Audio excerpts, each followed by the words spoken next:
Welcome back, everyone, to the Public Sector Pulse Series. Today, we're focusing on one of the most critical and increasingly targeted areas of infrastructure, water and wastewater systems. Joining me today is Jim Richburg, Fortinet's Head of Cyber Policy and Global Field CISO. Jim has been closely following how the threat landscape is evolving for state and local agencies, especially for OT systems that keep our communities running.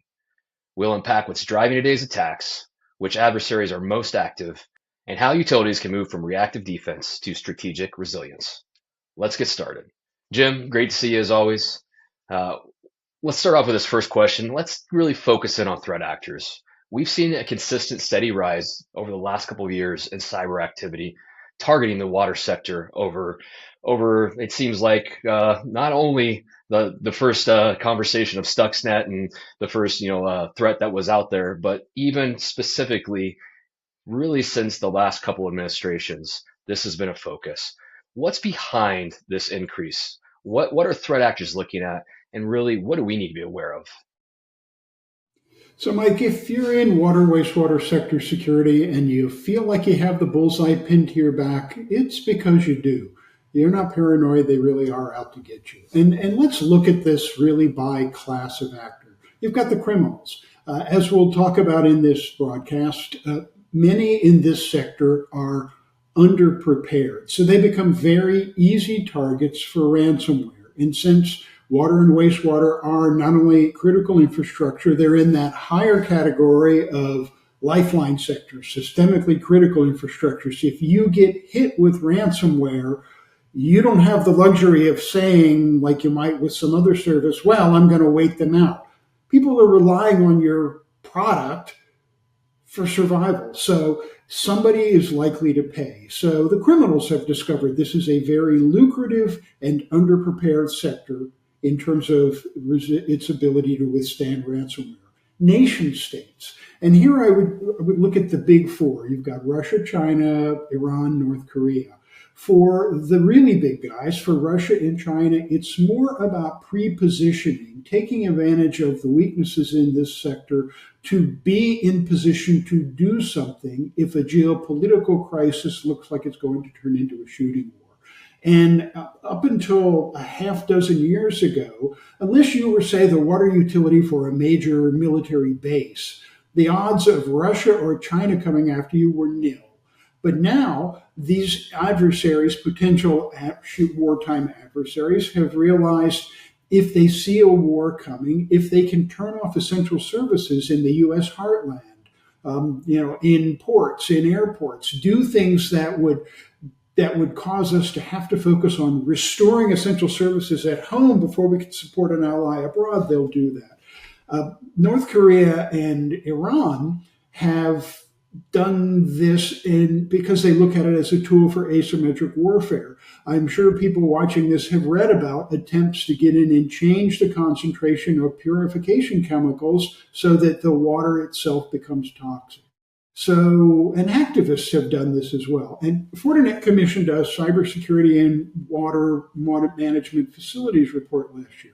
And the top concerns for that audience were ransomware and malware or phishing, which makes sense because it turns out that the leading vector of penetration into not just water, wastewater, but into anybody is stolen credentials. The attackers aren't hacking in. It's that we fail to do the basics of cyber hygiene and security. Jim, you said failing to do the basics. That's a big key theme that we continue to talk about here, and it also kind of gives us a little bit of a kind of focused view of what these attackers are doing. And many times they're using legitimate tools or credentials, as you said, within a network. So we call this living off the land. So when we talk about living off the land, if you will, what makes this so challenging to detect in OT environments? So, Mike, the challenge with living off the land is they're using the legitimate tools and services that are there for system administration. So, the idea of bringing forensic tools that will look for malicious software, something foreign on the system, simply doesn't work. You have to try to find an anomaly. This is a login that's out of the norm. The problem is many utilities, the small ones, are not doing identity and access management. So if you're not, the EPA recently estimated that 70% of US water systems were not fully compliant with the security requirements of the Safe Water Drinking Act, and that many were using default passwords that came straight from the manufacturer. They had a single login that was shared across all of the users. So how do you look for anomalies if everybody's using the same password to log in? So again, it's the failure to do the basics that makes living off the land very problematic for small utilities to be able to detect. And I like a lot. I think a lot of that, Jim, really pulls into the reality of resource constraints, right? So let's kind of target in on that. Smaller or resource limited utilities, it's a daunting task, right? You're defending against not only now sophisticated adversaries, but many times you've got 20 to 30-year-old equipment out there, and folks are now going through the retirement sprawl, right? We do see kind of a changeover of systems happening. So, knowing that there's kind of this perfect, if you will, formula for threat actors to come in and do a decent amount of damage, what are actually some realistic first steps to strengthen security posture of these OT systems?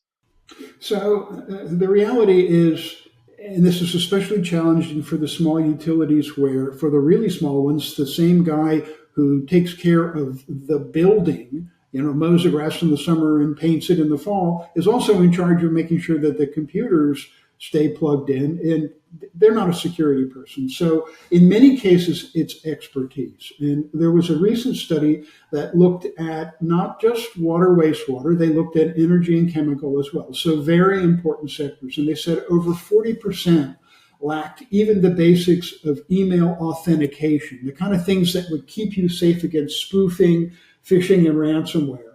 Of the three sectors, and energy is another highly regulated sector, the water sector was noticeably less prepared than either one of the others. It's the only one of those three sectors where over half of the utilities hadn't done anything, zero. And this is using DMARC, domain-based message authentication, reporting, and conformance. This is a tool that's built into your email platform. All you have to do is go in and set it up. You have to set up the policy and the enforcement. So the biggest challenge, Mike, is security for the really tiny ones is not anyone's job. A lot of the tools are there. You just have to turn them on. A lot of the products can do the work, but you have to make sure that you've got those products. And in some cases, for things like DMARC for email security, you have to take the modicum of time to go in and set it up. That can't be done external because it has to be configured for your particular environment. Jim, It's yeah, it's people. people. I think that's key, and it really forays into a conversation you said of there's a lot of these tools that are actually in the systems they need to be turned on. I think this is going to go really nicely into this next question about secure by design. Um, Utilities are going to modernize, right? Infrastructure is going to continue to get better because we're on that refresh cycle, if you will, many times of new things coming in, and then also on top of the fact visibility is highly regarded in this sector. But let's talk about adopting this secure by design approach. Building resilience. Where do we start? How do you do it from the start? And really, how does that really foray into kind of this collaboration conversation that not only secure by design is, but also it's has I think a wider net than just probably products and platforms, right?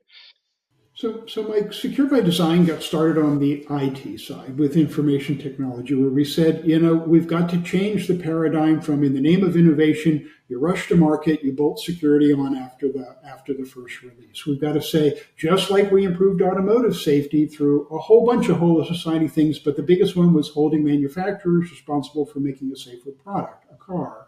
We had to take the same approach to IT. It's starting to take off in IT, and there's actually been interest the political level in saying, well, how do we do this for OT? The reality is the ecosystem is different. And on IT, people buy products and then they put them in and they run them. Nobody goes in and rewires their server or their desktop computer. They take what the manufacturer gives them. So if it's made securely by design, much of the responsibility can go to the manufacturer. OT is different. You can start with the ICS and SCADA components, and those companies are integrally involved in how do we make our chips secure by design.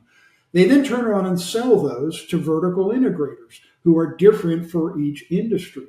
So the people who do the pipelines and the metering will then take them and then they're going to sell them to customers. And Mike, this is where we get back to that issue of we can make a product that is secure by design.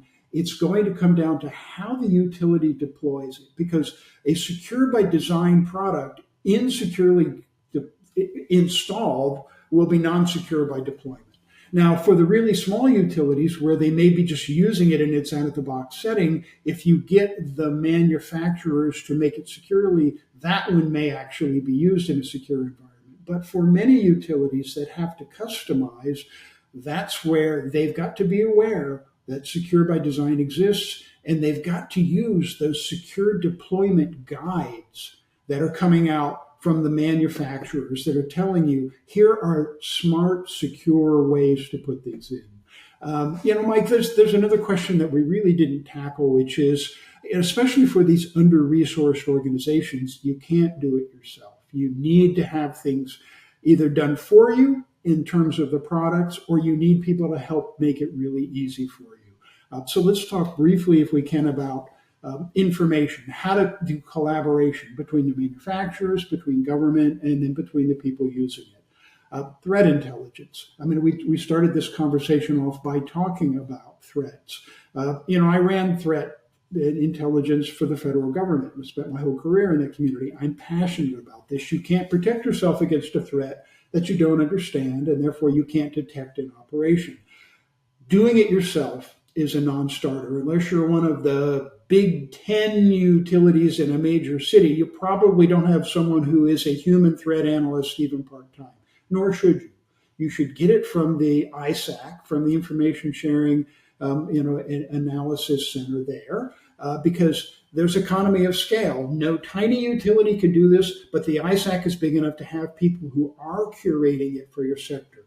You should be getting the commercial fees if you're sort of a mid-sized utility from the commercial providers. But everyone should be leveraging the fact that the very tactical intelligence comes in the form of the signatures that will update the products. It's okay not to do the work yourself. It's not okay not to have security tools that are getting updated in an automated fashion. And then there's resources. The EPA is the regulator for this sector.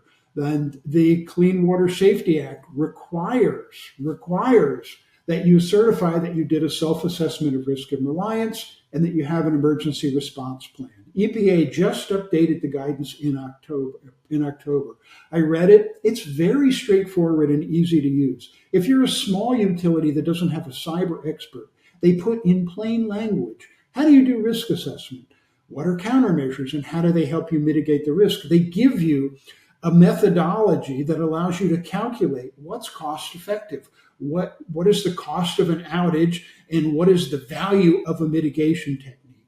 So there really are a lot of resources out there, ranging from the vendors who do secure by design, to your regulator, to the plethora of places where you can get cyber threat intelligence. Because to sort of wrap this all up, yes, this is a heavily targeted, highly vulnerable sector. Everybody wants clean water and they want wastewater disposed of properly. So there's a lot of resources that are out there that you can take advantage of, even if you're under-resourced in terms of people and money.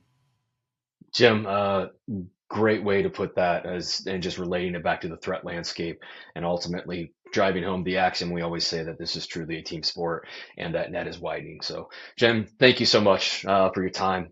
Not only did we break down, I think, how the threat landscape is evolving for the water and wastewater sector, but we also touched on those key points, nation state actors, ransomware, and really the value and importance of this intelligence driven defense, specifically, and how to apply it in the OT systems. So, folks, remember, it's very clear. This is not just an ITOT issue. This is a mission critical responsibility for every community. If you want to learn more about how Fortinet is helping utilities strengthen their resilience across OT environments, please visit fortinet.com/OT. Thanks for watching, and stay tuned for more conversations on securing the critical infrastructure that we all depend on.